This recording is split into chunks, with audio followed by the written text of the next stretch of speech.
Hey, what's going on, everybody? We are downstairs in at the house. The GoPro decided that the SD card was going to have an error, and I was able to recover all the footage except for this part.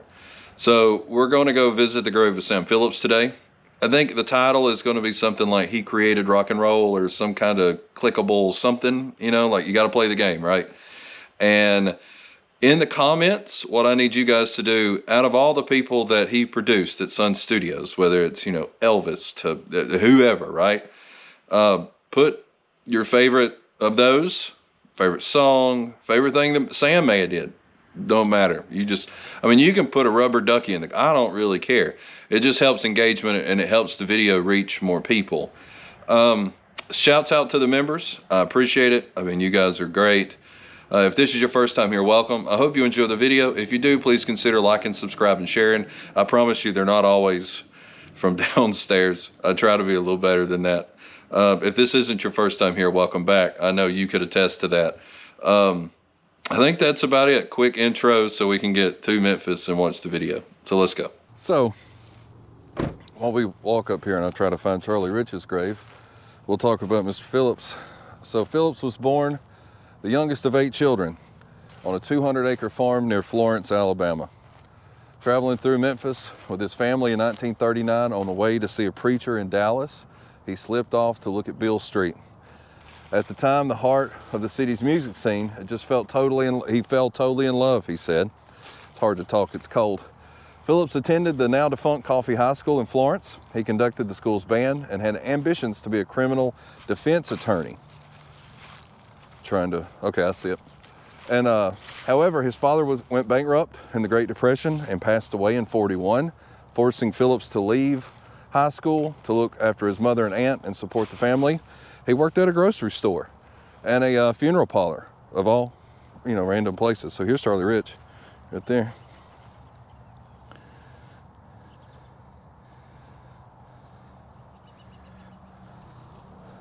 I think we did that. Let me fix the light a little bit.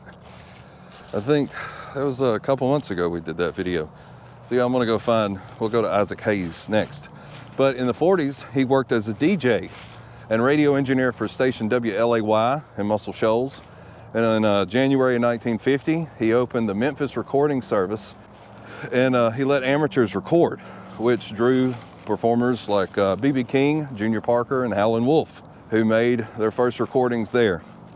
Phillips then sold the recordings to larger labels. That's how he made, his money.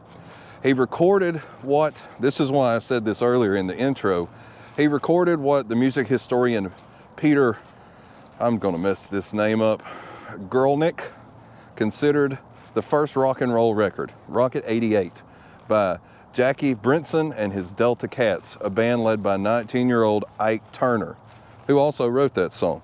So, we're gonna go around, we'll look at Isaac Hayes, we'll try not to freeze to death, and we'll go from there. So I'll see you guys in a second. So if it seems like I'm rushing through this, I do apologize. It is cold, So the Memphis Recording Service also served as the studio for Phillips' own label, Sun Recording Company, which he launched in 1952. Sun Records produced more rock and roll records than any other record label of its time in its 16-year run with 226 singles.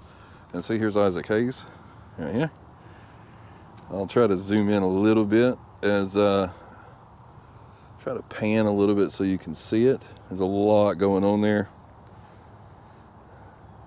So while Phillips was at Sun Records, he met a man named Presley through the mediation of his longtime collaborator at the Memphis Recording Service, Marion Keisker, who was already a well-known Memphis radio personality.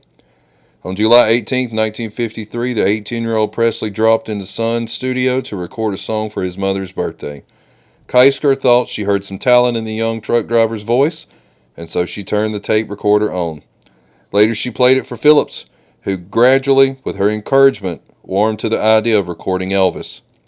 Presley, who recorded his version of author Big Boy Curdup's All That Right at Phillips' studio, became highly successful, first in Memphis, then throughout the southern U.S. He brought the song to Dewey Phillips, a disc jockey at WHBQ 560, to play on his Red Hot and Blue program. For the first 6 months, the flip side, Blue Moon in Kentucky, Presley's upbeat version of a Bill Monroe bluegrass song, was slightly more popular than That's All Right. While still not known outside of the South, Presley's singles and regional success became a drawing card for Sun Records.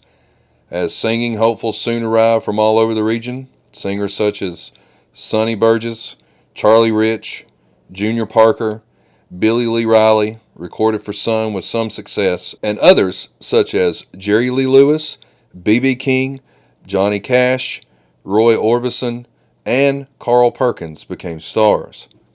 Phillips' pivotal role in the early days of rock and roll was exemplified by a celebrated jam session on December 4th, 1956, with what would become known as the $1 Million Quartet. Jerry Lee Lewis was playing piano for Carl Perkins' recording session at Phillips' studio. When Elvis walked in, and unexpectedly, Johnny Cash was called into the studio by Phillips, leading to an impromptu session featuring the 4 musicians. Okay, so where were we at? So he sells the company in 1969. He was one of the first investors in the Holiday Inn, which, like, he made his money. Oh, there's an echo, boy. So he made his money with records, but he made his millions, I guess, with Holiday Inn. Right before it went, like, nationwide, he became involved in the chain shortly after selling Elvis's contract to RCA for $35,000, which he multiplied many times over the years with the Holiday Inn, you know. And sorry about this echo, in 1986, he was part of the first group inducted into the Rock and Roll Hall of Fame. He was the first non-performer inducted too. And he passed away at the age of 80 due to respiratory issues. So there you go, 1923 to 2003.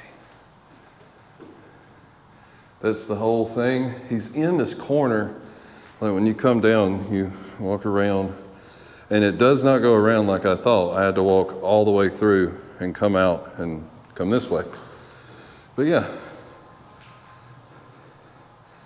How cool, huh?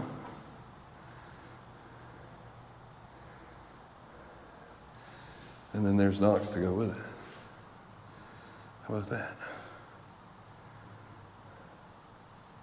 Which, you know, we got to get out of this echo. You know, we could go downtown and go to Sun Studios and do all that stuff, but there's 6 million other YouTube videos out there that probably are 10 times better than mine, where you could go check that out, I'm sure. So yeah, thanks for watching. I'm sorry if it's a little quick today. It is 39 degrees out. Filming in January, you know, December's not terrible, but January and February, those are toughies. Like, I have to swap the camera back and forth like I'm doing because I lose feeling in my hands. I just always try to keep it real with y'all. It's like, if the video seems a little wonky or not a little right, that's probably why, because I am freezing. So thanks for watching. I do appreciate it. The members, you guys are awesome. If you just found the channel, I hope you enjoy it. More stuff coming, me and Miss Backroads. I hope you enjoyed the Chick-fil-A guy. That was fun. Let's see what else. She's got some ideas that we're going to be bringing to the channel. At least one of them anyway. We're going to start, I think, in March. We got to figure out how we're going to film it, but yeah, it's coming. Let's see. I don't know, anything else? I think there's going to be one more video in January. And then once February starts, we'll hit Black History Month. We'll start that as our usual, as we have the past. This is our 3rd year going into it, which is weird. And then March, we're going in, like, I guess it's just back to normal. Once it warms up, it's not so bad to come do this.